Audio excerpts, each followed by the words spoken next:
Sinabi ni Senate President Alan Peter Cayetano na may balak ang minority bloc sa Senado na siya ipatalsikin sa pwesto. Ayon kay Cayetano, medyo busy ang minority ngayon at kinukumbinse ang ilang miyembro ng majority na maglipat bakod at sumama sa kanila.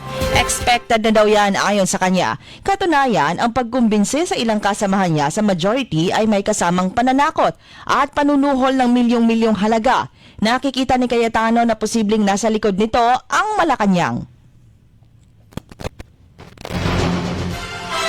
Si Pangulong Bongbong Marcos Jr. ang utak ng kaguluhan sa Senado at sa malalang problemang kinakaharap ngayon ng bansa.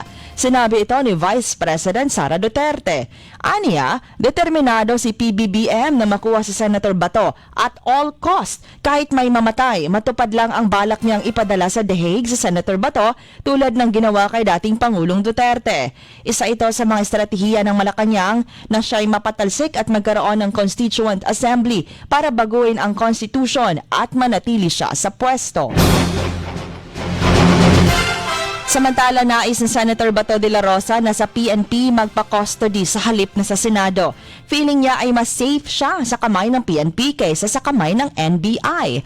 Ayon kay Acting Senate Sergeant at Arms Mau Atlasca, na personal niyang narinig na hiniling ni Senator Bato kay DILG Secretary John Vic Remulla ang bagay na ito.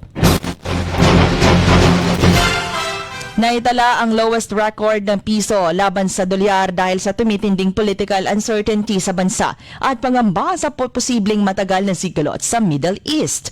Sinabi ng Bankers Association of the Philippines, humina ang piso sa 26 centavos at nagsara sa 61.64 pesos kontra dolyar.